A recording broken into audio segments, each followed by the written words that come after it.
Cambiamos absolutamente de tema, porque mire, usted cuántas veces ha ido al cine o ha leído muchas historias y todo sucede, todo lo holocausto, todo pues los ataques zombies, las destrucciones nucleares, las destrucciones naturales suceden pues en Nueva York, pues en donde más. Bueno, hasta King Kong destruyó Nueva York. Y me da mucho gusto haber leído una novela en donde pues el holocausto sucedió en la Ciudad de México y entonces me hablaron de las calles que yo he transitado, que yo he caminado.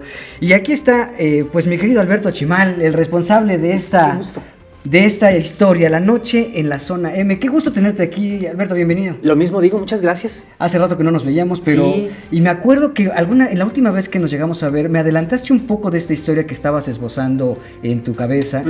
Y leerla fue, pues, adentrarme en las calles de Avenida Universidad y las destrucción y los edificios y fue muy cercano este tema de, pues, digamos, holocausto capitalino. Sí. ¿Cómo fue que ya finalmente fuiste trabajando toda la idea, Alberto, de esta novela? Todo salió porque yo quería escribir una novela acerca de una chica, de un personaje adolescente, y un poco ambientada en la Ciudad de México, en un espacio conocido, pues, que hubiera yo caminado. Quería hacer algo así.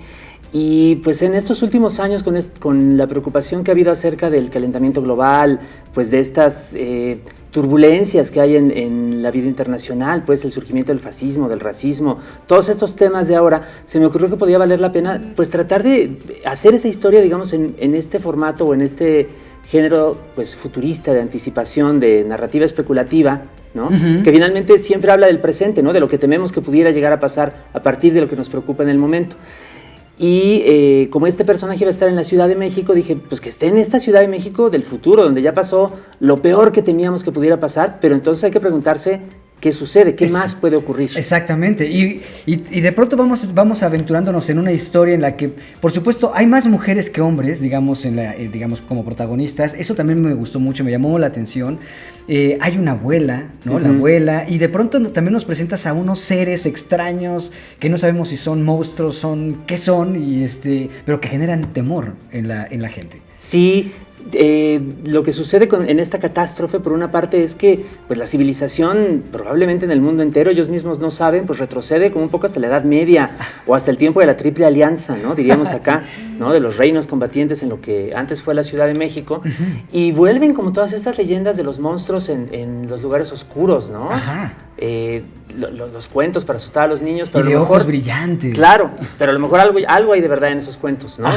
Que esa es justamente la parte, digamos, como interesante, que no puedo contar aquí. No, porque no vamos a spoilear. Pero por el otro sí quería yo hablar mucho de lo que a mí me parece que es importante a la hora de que pensemos en esas cuestiones, no solo de nuestra supervivencia como país, como sociedad, sino nuestra supervivencia como especie, ¿no? Que ahora estamos enfrentados a eso.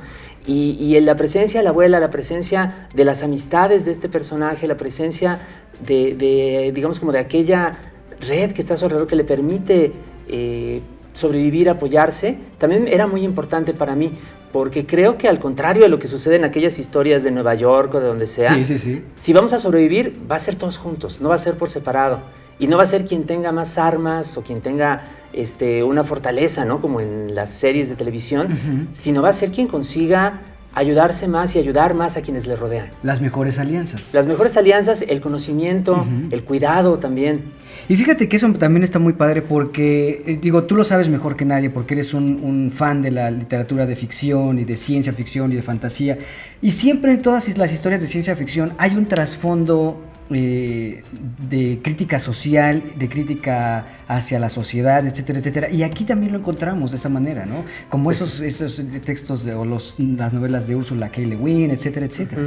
Sí, igual las preocupaciones de ahora están aquí también en ese sentido, ¿no? No solamente el calentamiento global, sino, por ejemplo, pues ya estábamos hablando de feminicidios, ¿no? De violencia contra las mujeres. Aquí aparece también, aparece el tema de la desigualdad, aparece el tema pues de la violencia institucionalizada, ¿no? Que también lo hemos vivido ya durante tantos años en este país, ¿no?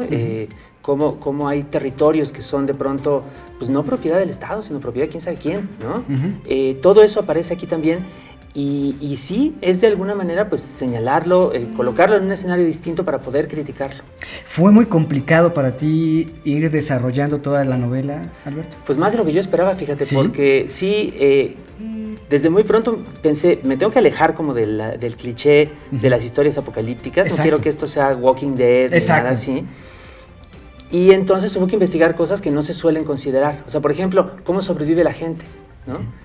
¿Cómo le hace para comer en un lugar donde ya no hay recursos, donde no hay energía eléctrica? ¿No? En las películas la gente va al centro comercial y se roba las latas. Exacto. Pero ¿qué pasa cuando se acaban las latas? Ajá. ¿No? Y entonces de pronto estaba yo leyendo sobre composta, sobre reciclado, sobre bioplásticos, sobre un montón de tecnologías que incluso algunas se están desarrollando en México, que tendrían que entrar para poder sobrevivir, digamos, en un espacio en el que no hay, como en la Ciudad de México, pues no hay tierra cultivable, ¿no? Por ejemplo. Imagínate que la Ciudad de México se quedara aislada, ¿qué pasa? No, pues ya.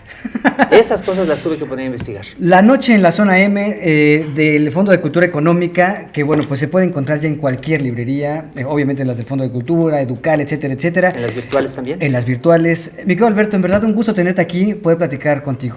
Muchísimas gracias. Pues, ahí está. Muchísimas gracias, mi querido Alberto. Pues ahí está, la noche en la zona M de Alberto Chimal. No puede perderse esta novela.